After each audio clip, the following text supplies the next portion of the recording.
സോറിയാസിസിനെ കുറിച്ച് ഒരുപാട് തെറ്റിദ്ധാരണകൾ നമ്മുടെ ഇടയിലുണ്ട്. അപ്പോൾ നമുക്ക് ഓരോന്നായിട്ട് അഡ്രസ്സ് ചെയ്യാം.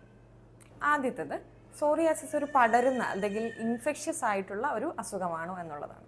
സോറിയാസിസ് ഒരാളിൽ നിന്ന് വേറൊരാളിലേക്ക് സാംക്രമികമായി പടരാറില്ല. പകരം അതൊരു നമ്മുടെ ഇമ്മ്യൂൺ സിസ്റ്റത്തിൽ അല്ലെങ്കിൽ പ്രതിരോധ ശേഷിയിൽ വരുന്ന അബ്നോർമാലിറ്റി കാരണം ഒരാൾക്ക് ഡെവലപ്പ് ചെയ്യുന്ന ഒരു കണ്ടീഷനാണ് സോറിയാസിസ്.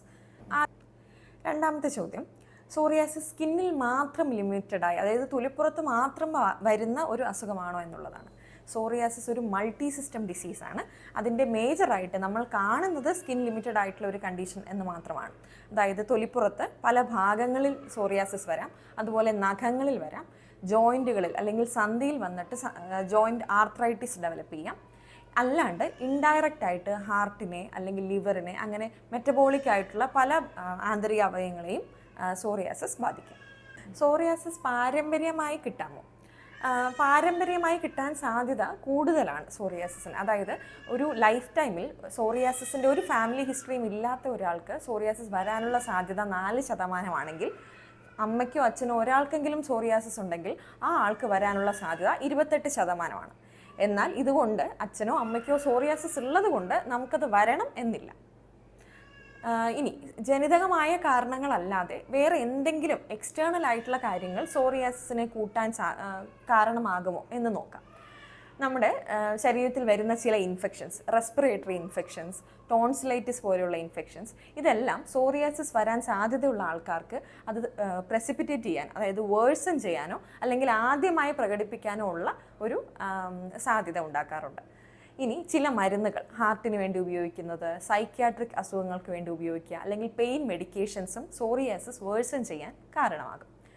വളരെ ഇമ്പോർട്ടൻ്റ് ആയിട്ടുള്ള വേറൊരു റിസ്ക് ഫാക്ടറാണ് നമ്മുടെ സ്മോക്കിംഗ്, ആൽക്കഹോൾ ഇൻടേക്ക്. മദ്യപാനവും സ്മോക്കിങ്ങും സോറിയാസിസിനെ വളരെ പെട്ടെന്ന് വേഴ്സൺ ചെയ്യാനും ഹാർട്ട് റിലേറ്റഡ് ആയിട്ടുള്ള ഇഷ്യൂസും, അതായത് അറ്റാക്ക് പോലുള്ള കണ്ടീഷൻസും ലിവർ ഡാമേജും എല്ലാം വരാനുള്ള സാധ്യതയും കൂടുതലാണ്. ഇതിനേക്കാൾ ഏറെ വളരെ ഇമ്പോർട്ടൻ്റ് ആയിട്ടുള്ള വേറൊരു ഫാക്ടറാണ് സ്ട്രെസ്. അതായത് മാനസികമായ സമ്മർദ്ദം കൂടുകയാണെങ്കിൽ അല്ലെങ്കിൽ സൈക്യാട്രിക് ഇഷ്യൂസ്, ഡിപ്രഷൻ അങ്ങനെയുള്ളവർക്ക് സോറിയാസിസ് വേഴ്സൺ ചെയ്യാനും ട്രീറ്റ്മെൻറ്റിനോട് റെസിസ്റ്റൻ്റ് ആകാനുമുള്ള സാധ്യത വളരെ കൂടുതലാണ്. അതുകൊണ്ട് തന്നെ നമ്മുടെ ശരീരത്തിൽ കാൽഷ്യത്തിൻ്റെ അളവ് കൂടുതലാണെങ്കിൽ സോറിയാസിസ് വേഴ്സൺ ആകാനുള്ള സാധ്യത കൂടുതലാണ്. അതുപോലെ തന്നെ ആഹാര സാധനങ്ങളിൽ കൂടുതൽ റെഡ് മീറ്റ് ഇൻക്ലൂഡ് ചെയ്ത് ഉള്ള ഒരു ലൈഫ് സ്റ്റൈൽ അല്ലെങ്കിൽ ഫുഡ് ഹാബിറ്റ്സ് ആണെങ്കിൽ സോറിയാസിസ് വേഴ്സൺ ചെയ്യാനും ശരീരഭാഗങ്ങളിൽ കൂടുതൽ പടരാനുള്ള സാധ്യതയും കൂടുതലാണ്. നമ്മുടെ സ്കിൻ ലിമിറ്റഡ് ആയിട്ടുള്ള സോറിയാസിസ് ശരീരത്തെ ഏതൊക്കെ ഭാഗങ്ങളിലാണ് വരുന്നത് എന്ന് നമുക്ക് നോക്കാം. കോമൺ ആയിട്ട് ഒരു മെജോറിറ്റി ആൾക്കാരിലും കാണുന്നത് എൽബോ, മുട്ടിൻ്റെ ഭാഗം, ആ ഭാഗത്ത് കട്ടിയുള്ള പൊരിച്ചിലുള്ള കട്ടിപ്പാടുകളായിട്ടായിരിക്കും കാണുക. അതല്ലാണ്ട് നമ്മുടെ ശരീരത്തിൽ സ്കാൽപ്പിൽ, നമ്മുടെ തലയോട്ടിയിൽ കട്ടിയായിട്ടുള്ള അവിടെ കട്ടിയായിട്ടുള്ള പൊരിച്ചിലായിട്ടുള്ള പാടുകൾ, നമുക്ക് താരൻ എന്ന് തെറ്റിദ്ധരിക്കാൻ സാധ്യതയുള്ള പാടുകൾ വരാം. പിന്നെ കൈമുട്ടിലും കാൽമുട്ടിലും വരുന്നതിന് പകരം മടക്കുകളിൽ, അതായത് കക്ഷങ്ങളിൽ, ഇടുക്കിൻ്റെ ഭാഗം അല്ലെങ്കിൽ ബ്രസ്റ്റിൻ്റെ ഇടഭാഗം, ആ ഭാഗത്തെല്ലാം സോറിയാസിസിൻ്റെ പാടുകൾ വരാം. ഇനി ഇതല്ലാണ്ട് ജനനേന്ദ്രിയത്തിൻ്റെ അവിടെ വരാം. പിന്നെ നഖങ്ങളിൽ വരാം, നഖങ്ങളിൽ കട്ടിയായിട്ട് വരാം, നഖത്തിൻ്റെ കളർ വ്യത്യാസമായിട്ടും പെട്ടെന്ന് ഇളകി പോകുന്നതായിട്ടും കുഴികൾ വരുന്നതായിട്ടും നമുക്ക് കാണാൻ പറ്റും.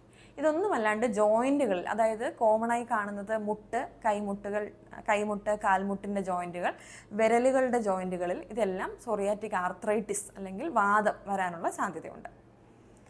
ഇനി സോറിയാസിസിൻ്റെ പാടുകൾ കണ്ടാൽ എങ്ങനെയിരിക്കും? ടിപ്പിക്കലായി നമ്മൾ ഡിസ്ക്രൈബ് ചെയ്യുന്നത് സാൽമൺ കളർ, അതായത് ഓറഞ്ച് ടു റെഡ് കളറിലുള്ള നല്ല ക്ലിയർ ബോർഡറുള്ള ഒരു പാട്, അതിൻ്റെ സർഫസിൽ സിൽവറി കളറായിട്ടുള്ള സ്കെയിൽസ് അല്ലെങ്കിൽ പൊരിച്ചിൽ, അങ്ങനെയാണ് നമ്മൾ ഡിസ്ക്രൈബ് ചെയ്യാറുള്ളത്.